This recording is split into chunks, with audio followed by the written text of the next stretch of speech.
Hello, my name is Doreen Ellen Beldotan in Sfatin, Israel. To everyone who's celebrating Pesach, Modim Simcha, and to the rest of the world, greetings, salutations, and general blessings.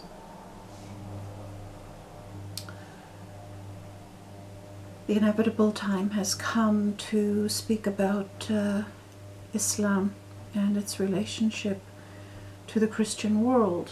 I think we can all agree that things have more than come to a head, and it is time to understand what's going on. For those of you who have not already seen it, I highly, highly recommend a lecture concerning the Roman Islamic connection by Professor Walter Veith. I believe it's Veith and not Veith. If it's Veith, I'm sorry. He is a Seventh-day Adventist. Nobody's perfect.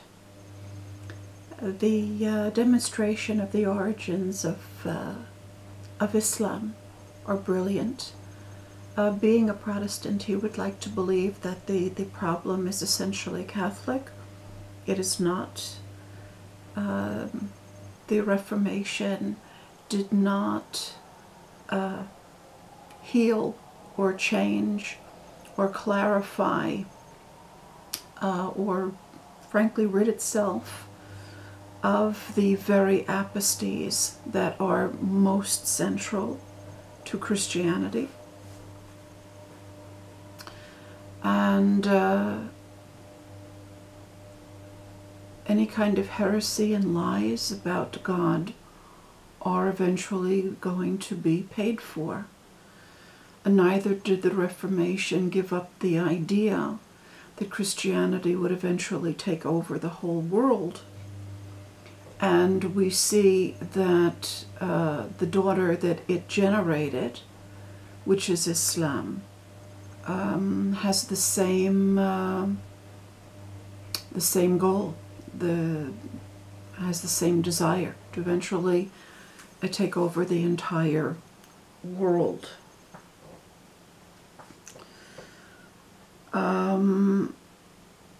If one will be honest, one will see that Islam today bears great resemblance to the behavior of the Crusaders almost 1,000 years ago. And that is no mistake. The Your Lady Cathedral was built by with money that was looted during the Crusades, and it is no accident that it is that very cathedral that has gone up in flames. As our King Shlomo has said in his book Mishlei, when you dig a grave for someone else, you fall in it yourself. The Christians created Islam very deliberately to the purpose of having a huge barbarian army to go up against the Byzantine Empire and also the Jews. And when you create a Frankenstein, your golem comes around and bites you on your butt. And that is what is happening today.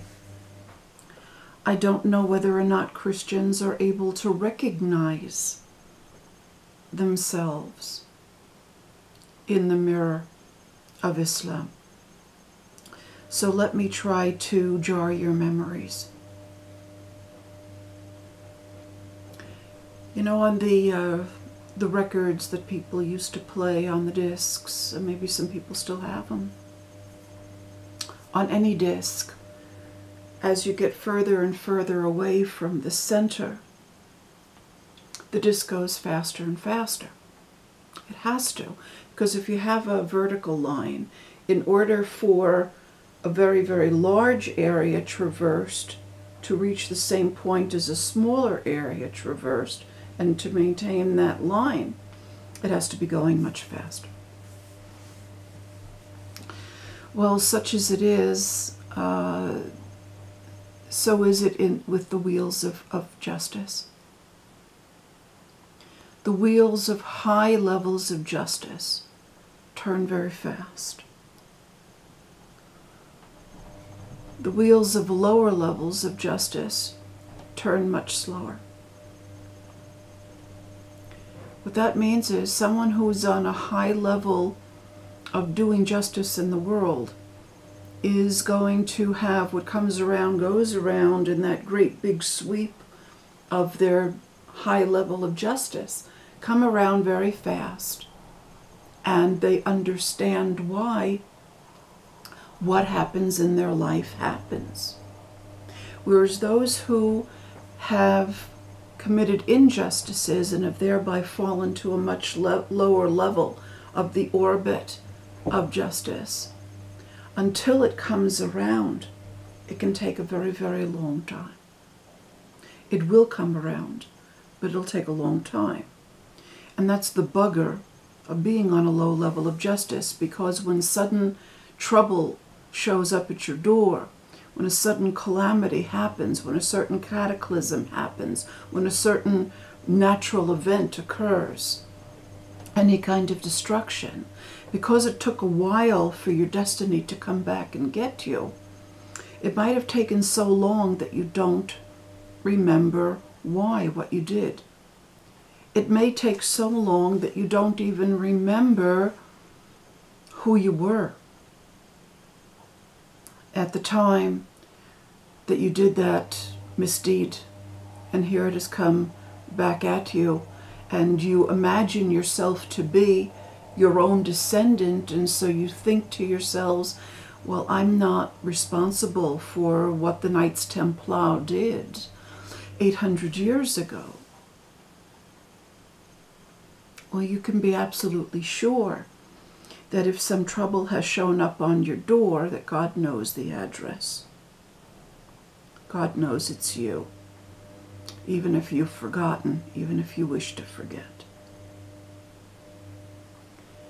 The invasion of the Christian world by Islam is your payback for having invaded their lands, making them into a barbarian army, using their barbarian attributes, which they most certainly do have, and rather than trying to help them up, using them to try to be a flunky for you to go up against the Byzantine Empire and against the Jews, and now it's coming back to roost. You know, there's a thing in Christianity about flunkies. You don't love Jesus much either. You just love the idea of some Jew being your flunky in your dreams. God doesn't make Jews to be your flunky. Nobody died for your sins.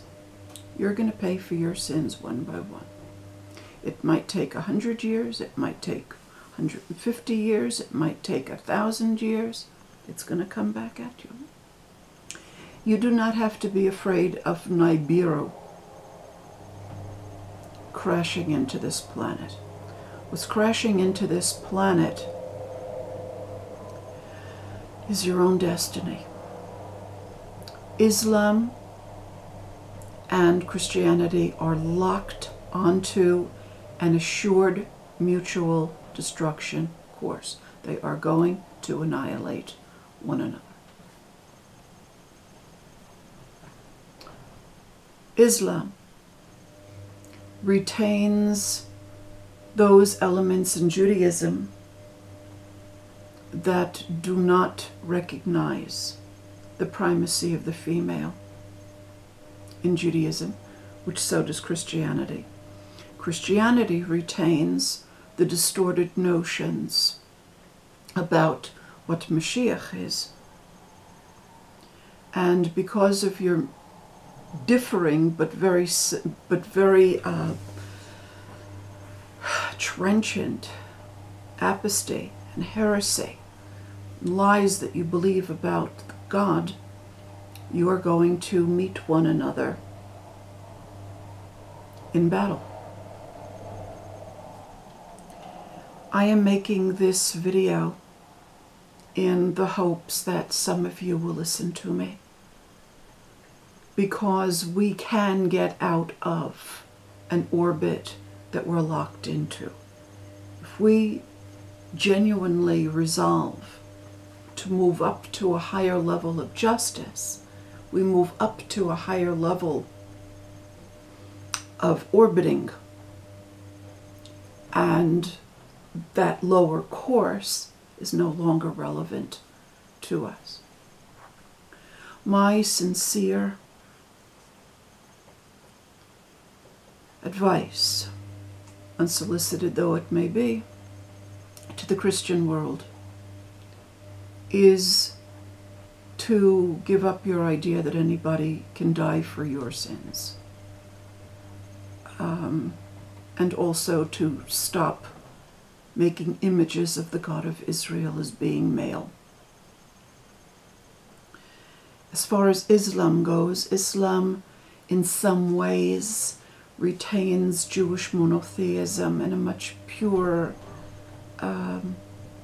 form, but it too has designs on the world to take over, and it too denigrates the female. Both of you have to admit your respective errors and correct them. If you will genuinely and sincerely undertake to do so, you will move yourselves out of the orbit that otherwise will be locked in assured mutual annihilation. Please take my advice, because we see that it's not going to be pretty for those who dig their heels in and insist upon their errors. Thank you for listening. Please watch that lecture. It's about an hour and a half long. It is worth your time. Listen to what Dr. Veith is saying, Dr. Veith is saying about the origins of Islam. And it will clear up a lot of confusion about what's going on, and things will come clearer. And if your heart is pure and you genuinely wish to be attached to God and not to your own delusions, it'll help you to be able to save yourselves. Thank you for listening.